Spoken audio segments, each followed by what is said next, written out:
अच्छी खबर में किंतु की गुंजाइश न रह जाए और बुरी खबर से परंतु सच्चाई ढूंढ कर लाए। ऐसी अच्छी और सच्ची खबरों के साथ आपके साथ मैं हूं नवजोत रंधावा। एक ऐसा शो जहां दिन की बड़ी खबर हम आपको आसान शब्दों में पॉइंट बाय पॉइंट समझाएंगे, यानी बड़ी खबर का सच्चा और अच्छा विश्लेषण। संगम में राष्ट्रपति द्रौपदी मुर्मू ने लगाई आस्था की डुबकी और महाकुंभ में बढ़ती जा रही श्रद्धालुओं की संख्या।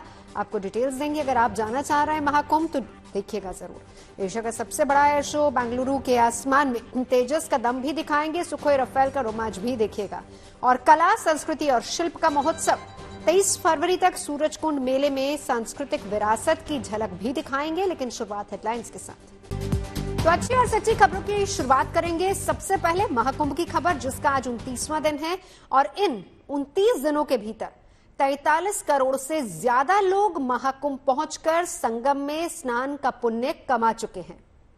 इन करोड़ों श्रद्धालुओं में देश के बड़े चेहरे भी शामिल हैं और इसी कड़ी में आज देश की प्रथम नागरिक राष्ट्रपति द्रौपदी मुर्मू प्रयागराज पहुंची। उन्होंने संगम में स्नान किया और इस मौके पर प्रदेश की राज्यपाल आनंदीबेन पटेल और मुख्यमंत्री योगी आदित्यनाथ भी मौजूद रहे।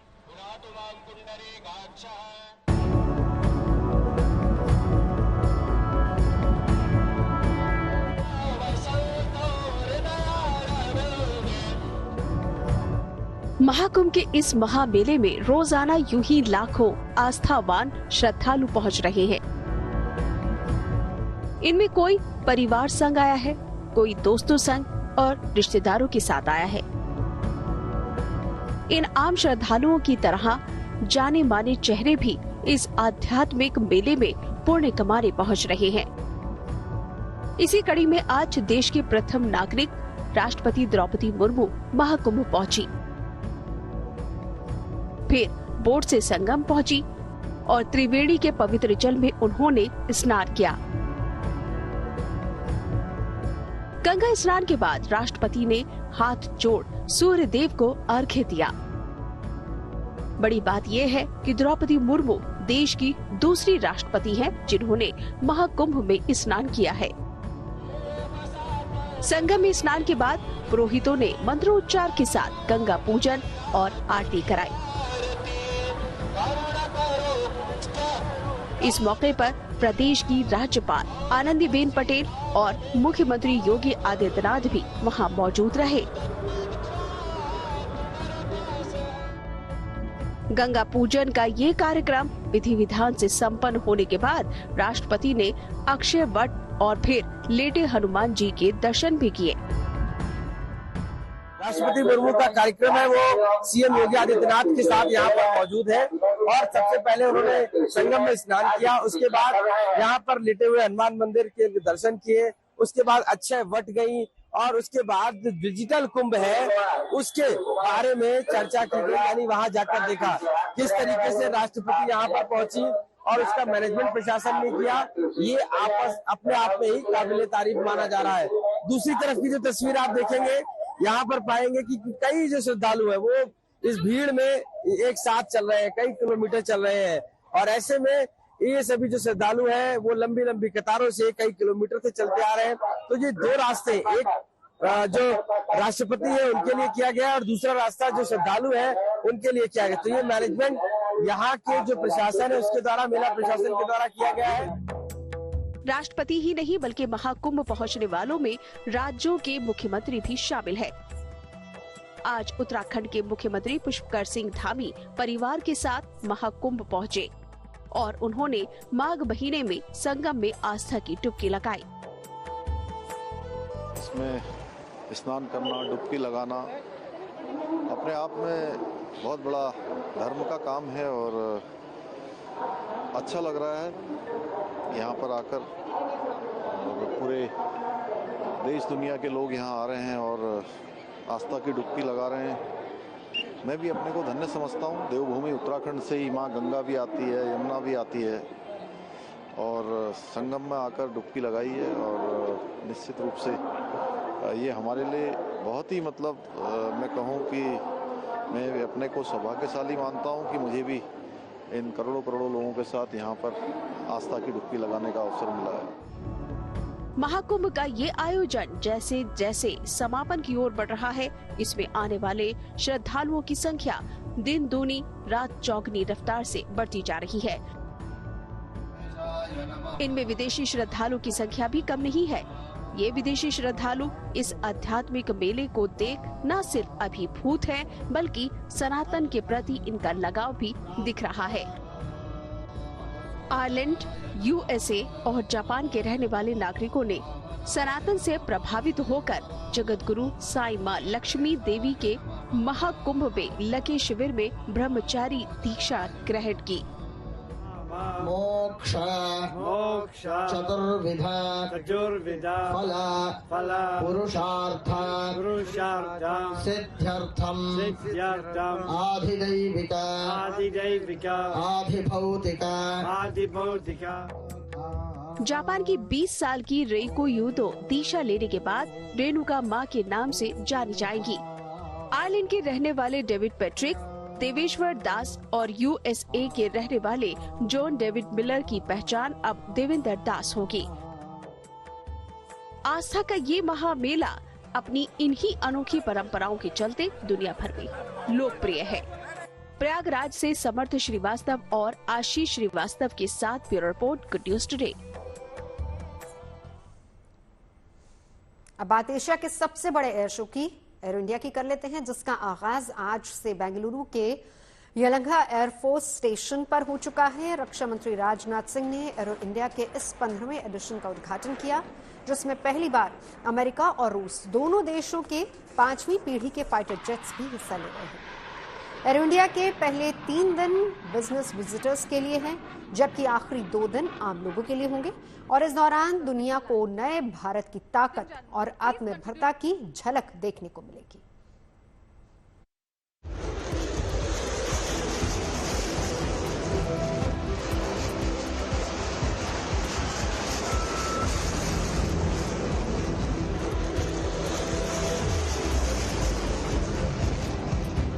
बेंगलुरु के आसमान में गरजते एक से बढ़कर एक फाइटर जेट्स।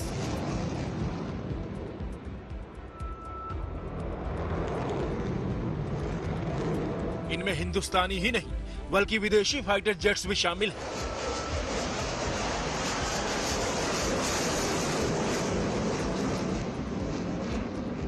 जो एशिया के सबसे बड़े एयर शो एरो इंडिया में भाग लेने के लिए इन दिनों बेंगलुरु पहुंचे हैं।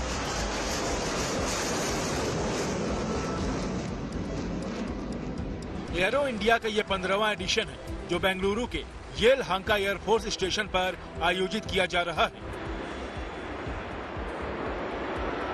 एयर शो के पहले ही दिन हिंदुस्तानी लड़ाकू विमानों और हेलीकॉप्टर ने बारी बारी से अपने पराक्रम का प्रदर्शन देसी और विदेशी मेहमानों के सामने किया, जिसे देखकर हर कोई रोमांच से भर उठा।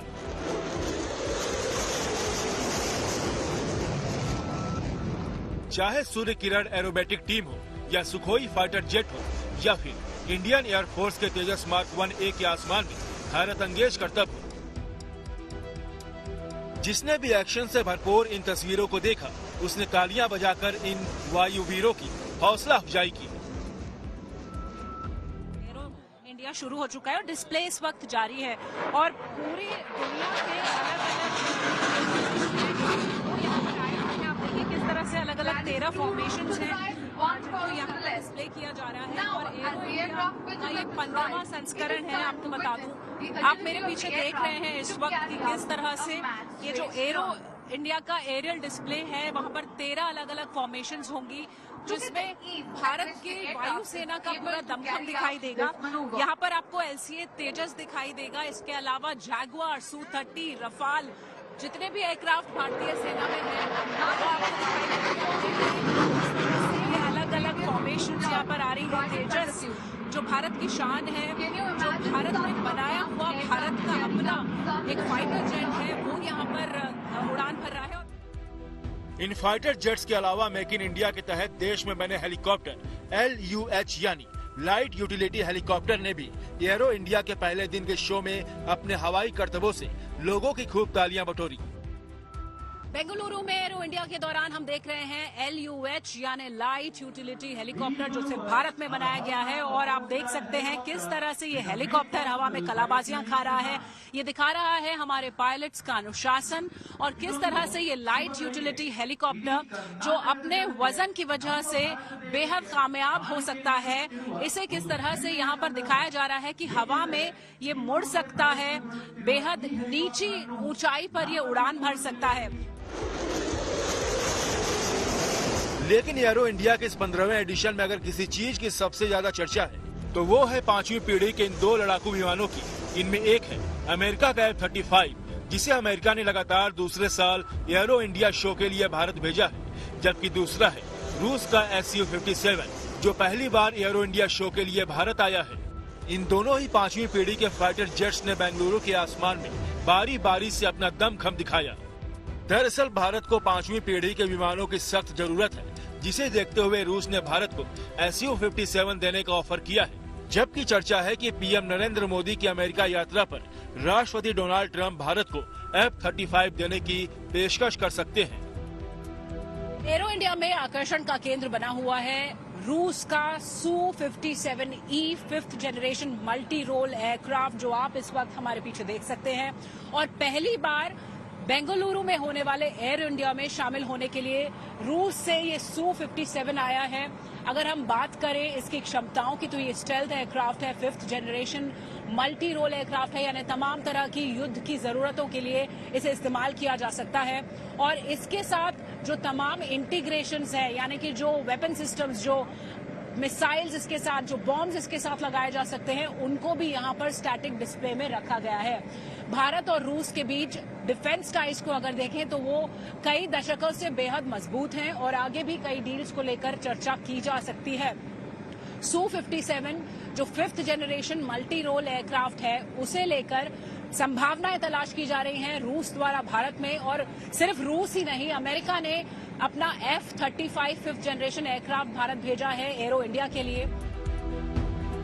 हालांकि पिछले ही साल सरकार ने 5वीं पीढ़ी के फाइटर जेट भारत में ही बनाने के प्रोजेक्ट को मंजूरी दी थी, जिसके तहत साल 2036 तक ये जेट्स एयर फोर्स में शामिल किए जा सकते हैं। इस प्रोजेक्ट से जुड़े लोग उम्मीद जता रहे हैं कि तय समय सीमा में भारतीय सेना को 5वीं पीढ़ी का स्वदेशी विमान AMCA मिल सकता है। भारत का अपना 5th जनरेशन एयरक्राफ्ट AMCA लगातार तैयार हो रहा है, प्रगति पर है ये प्रोजेक्ट और कहां तक पहुंचा है और कब तक भारत को अपना एडवांस मीडियम कॉम्बैट एयरक्राफ्ट मिल जाएगा। हम अभी डेवलपमेंट फेज पे था, तो डेवलपमेंट फेज 10 साल का पीरियड है और हम अप्रैल 2024 में अप्रूवल मिला है और 2034 का दिस एयरक्राफ्ट का सर्टिफिकेशन हो सकता है। उसका 2 साल के बाद 2036 में इंडक्शन हो जाएगा। इस एरो इंडिया शो में एक रक्षा प्रदर्शनी भी लगाई गई, जिसमें मेड इन इंडिया हथियारों का प्रदर्शन किया गया है। ये एरो इंडिया शो 14 फरवरी तक चलेगा, जिसमें आखिर के 2 दिन आम लोगों के लिए हैं। 15वें संस्करण में 900 से ज्यादा एडिशंस जो हैं, जो 900 से ज्यादा एग्जिबिटर्स हैं वो यहाँ पर मौजूद हैं। 150 से ज्यादा देशों के लोग यहाँ पर मौजूद हैं और इस वक्त जब उद्घाटन समारोह के बाद एरो इंडिया में करतब दिखा रहे हैं ये अलग अलग विमान, तो हर कोई टकटकी लगाकर इनकी तरफ आसमान में देख रहा है और अगले 4 दिन लगातार एरो इंडिया इसी तरह से चलता रहेगा और पहली बार रूस का Su-57 और अमेरिका का F-35 भी यहाँ भारतीय विमानों के साथ हवा में अपना करतब दिखाएगा। कैमरा पर्सन प्रदीप के साथ शिवानी शर्मा, GNT के लिए बेंगलुरु से। आगे बढ़ते बात कला और संस्कृति के संगम की कर लेते हैं, जिसका शुभारंभ हरियाणा के फरीदाबाद में सूरजकुंड मेले के तौर पर हो चुका है। 23 फरवरी तक चलने वाले इस मशहूर मेले में 42 देशों के 648 शिल्पकार हिस्सा ले रहे हैं। 38 साल से हर साल आयोजित होने वाला ये मेला देश की समृद्ध संस्कृति विरासत को दुनिया भर में पहुंचाने का एक शानदार मंच है। हस्तशिल्प और लोक कलाओं के कदरदानों के लिए ये एक बेहतरीन मौका है, जहां वो न केवल खरीदारी कर सकते हैं बल्कि कलाकारों से सीधे मिलकर उनके हुनर और परंपराओं को समझ और जान सकते हैं।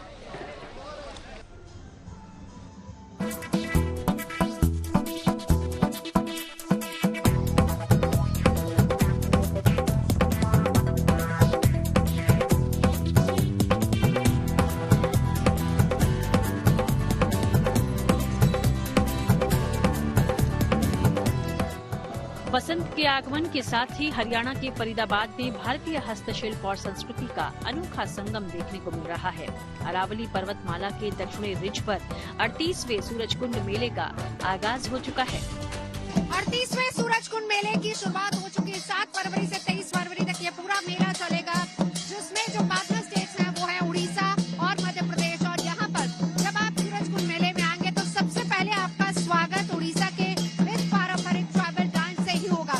साथ ही साथ आपको ये भी बताएं कि 648 प्रतिभागी जो है वो इसमें हिस्सा ले रहे हैं। इस बार अलग अलग रंग, अलग अलग क्षेत्रों की अलग अलग झलकियां, झांकियां, वहाँ की क्राफ्ट संस्कृति से आपको हम रूबरू कराएंगे। तो आइए आपको लिए चलते हैं सूरजकुंड मेले में। 23 फरवरी तक चलने वाले इस मशहूर मेले में कला, संस्कृति और विविधता का उत्सव दिख रहा है। सूरजकुंड मेले में ओडिशा और मध्य प्रदेश इस बार के थीम राज्य हैं।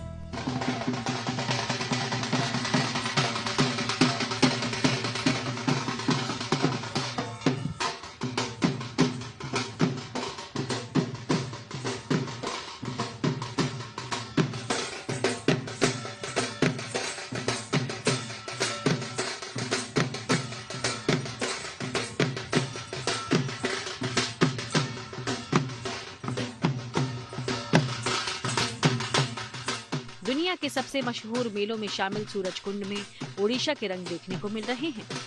तो एंट्री हो चुकी है और जैसे ही आप एंटर करेंगे सबसे पहले आपको इधर लेफ्ट साइड पे थीम स्टेट उड़ीसा नजर आएगी और उसके बाद आपके वेलकम के लिए यहाँ पर उड़ीसी डांस है जो यही लोग एक्सप्लेन करेंगे। आप लोग कहाँ से आए हैं? अच्छा, अभी आप ये क्या परफॉर्म कर रहे हैं? इसमें 2 चीजें और, यहाँ पर माँ दुर्गा का रूप धारण किए भी आपको यहाँ मिल जाएंगे और साथ ही साथ यहाँ पर माँ काली भी मिल जाएंगी। ये कौन सा डांस है? ये काली का भेष है। काली नृत्य हम प्रदर्शन कर रहे हैं और ये हम उड़ीसा पुरी जगन्नाथ धाम से आए हैं। ओडिशा के लोक नृत्यों के अनूठे संगम ने लोक संस्कृति को जीवंत कर दिया। भगवान जगन्नाथ को रिझाने के लिए किए जाने वाले नृत्य गोटीपुआ में नर्तकों ने भक्ति नृत्य में एक्रोबेटिक शैली से दर्शकों को कई बार आश्चर्यचकित किया।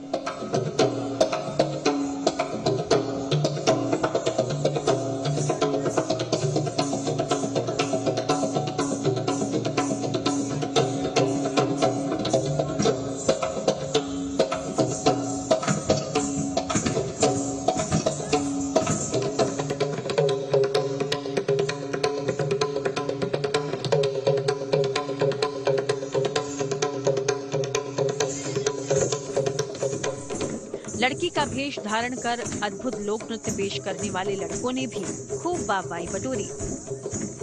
कला और संस्कृति का ये उत्सव चल रहा है और अभी इन्होंने ये है गोटीपुआ डांस के आर्टिस्ट। सबसे पहले तो उड़ीसा थीम है, तो उड़ीसा का ये गोटीपुआ डांस है, ये होता क्या, थोड़ा सा डिटेल बताइए। ये उड़ीसा का ट्रेडिशनल डांस है। इस डांस का नाम है गोटीपुआ डांस। ये इसमें लड़का लोग लड़की का वैसे धारण करके डांस करते हैं। अच्छा। हाँ, लेकिन यहाँ तो सारी लड़कियां हैं, एक लड़का नजर आ रहे हैं मुझे। 2-3 लड़का है। मेले में देश के दूर दराज इलाकों से आई अलग अलग हस्तशिल्प, हथकरघा और संस्कृति के बीच सामंजस्य दिख रहा है। कॉटन फैब्रिक में दिखने वाले इकत प्रिंट की साड़ियां भी छाई हुई हैं।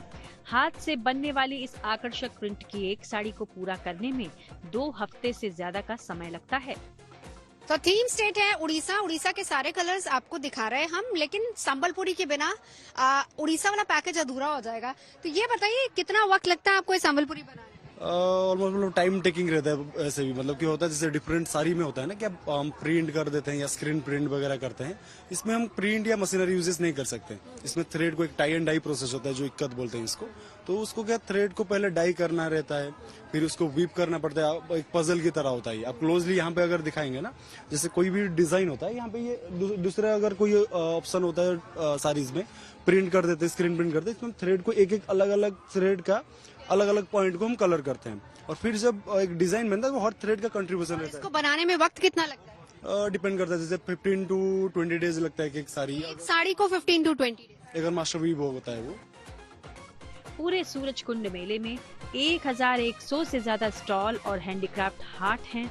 इनमें पोथी चित्रकला भी है जो ताड़ के पत्ते की एक परत पर बगैर उसे फाड़े पूरी पांडुलिपि या पौराणिक कथा उकेरने से जुड़ी कला है।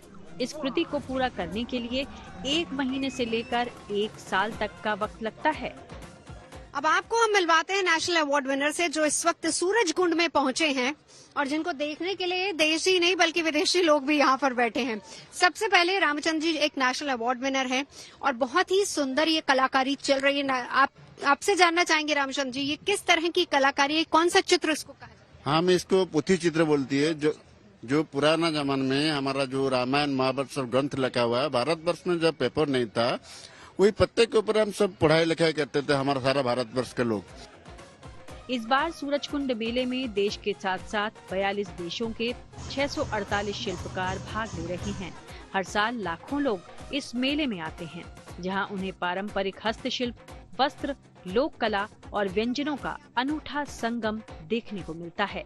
सूरजकुंड मेले से नवजोत रंधावा के साथ bureau report, good news today. खबरें सच्ची होनी चाहिए, अच्छी खुद ब खुद लगती हैं। Navjot Randhawa signing off. आप सुनते रहिए, देखते रहिए गुड न्यूज टुडे।